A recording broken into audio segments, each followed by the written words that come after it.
Hi all, this is the co-op couple here, and today we are looking at what we think is probably one of the best local or couch co-op games available on pretty much any platform. And that game is Divinity Original Sin Enhanced Edition, and it's available on both Xbox and on PlayStation, and also for the most recent generation as well, where it runs with a better frame rate.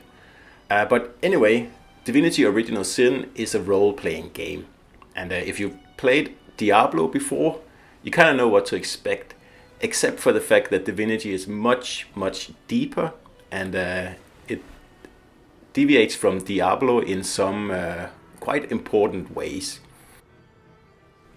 The game can be played alone or multiplayer over the internet, and of course as a local co-op or couch co-op experience. And we suggest that you go with the Explorer difficulty the first time around, because this can be a very difficult game.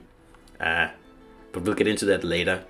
And of course it has all the usual trimmings of a roleplay game, where you choose your character class and your skin color, hair and mustache and whatever else there is. So you pretty much have full control over your appearance. And customization is a big thing in this game here, and that's one of the reasons why it's so much fun. And it's, like I said before, extremely deep. It's easy to get started on this game here, but the gameplay goes for nearly 100 hours for a playthrough, and there is a lot to do in this game here, and that's why it's one of the best co-op games out there. And one of the reasons for that is that it can be played in split screen, but you are also able to dynamically switch into one screen when the two characters are close enough together. Of course, it's up to you. You can also choose to force split screen all the time, but this works out really well. Now, as opposed to Diablo, which I mentioned earlier, Divinity is a turn-based game. So that means that one person can be in a fight, and actually the other person can decide to stay out of the fight completely and do other stuff. But in this case here, both players are in a turn-based fight. And really the way it works is that you have a number of action points that you can use on either moving or firing your weapons or throwing spells at the enemies. And that opens up a lot of strategic possibilities, which makes this game so much fun. So you spend some points on moving into a better position and others on attacking the enemies.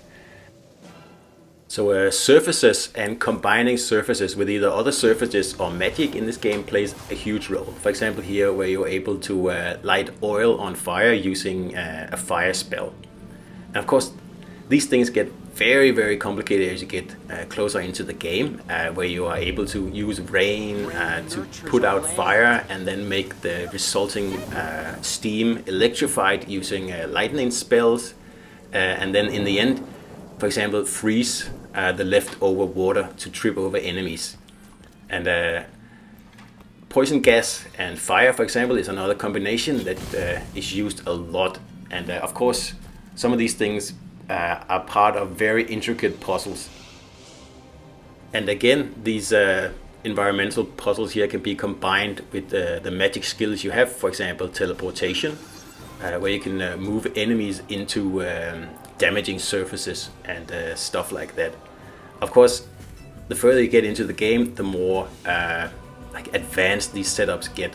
But the battles are always easy to approach, and as they are turn-based, you don't have to hurry. You have pretty much all the time in the world, at least on the lower difficulties.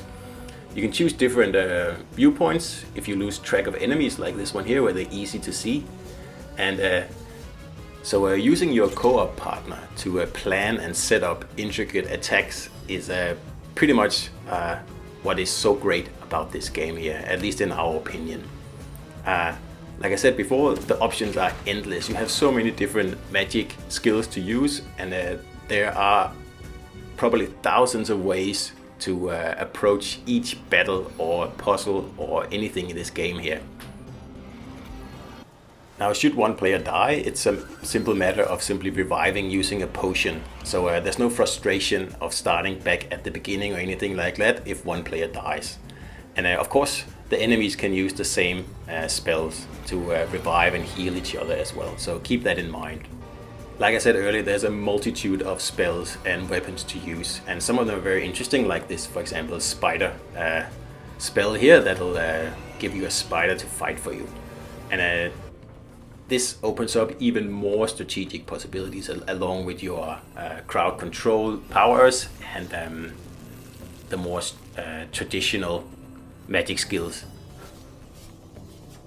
As an example, you can use the spider as a tank to block an entrance, for example, while you deal with enemies in a different spot. So, like I said, the combat is fantastic in this game.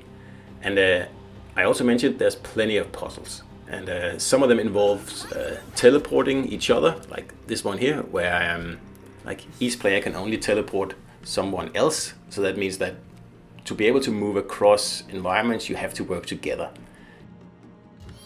And as you generally have unlimited time to figure out these things here, there's no frustration and there's no rush or anything like that. It's just pure fun, and you can really have long talks about how to do things. So of course, picking up stuff and using it and saving it and selling it is a huge part of this game because it is a role-playing game.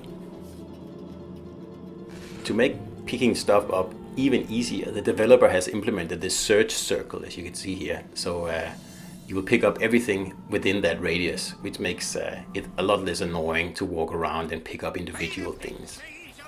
And there are multiple hubs on the maps with plenty of shops to sell and buy new stuff.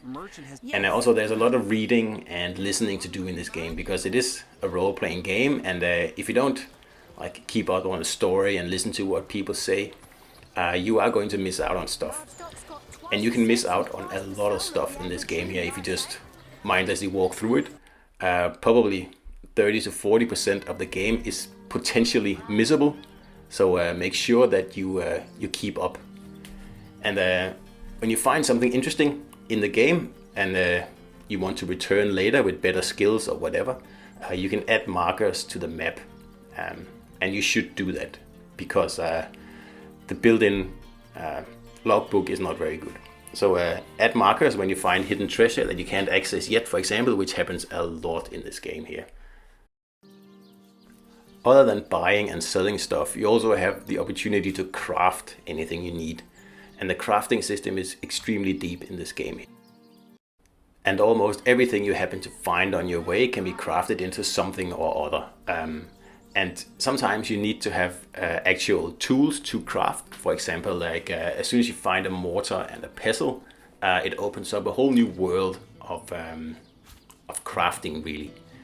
And don't underestimate the crafting in this game, because probably the best weapons you can get are weapons that you craft yourself.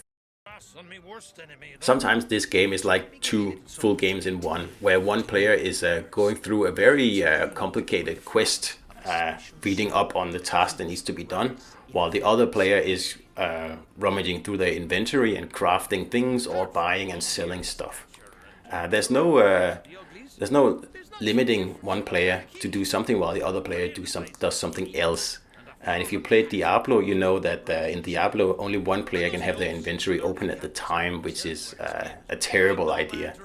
In Divinity you can do anything individually, and it works so well, and it completely removes all frustration and waiting time in the game, pretty much.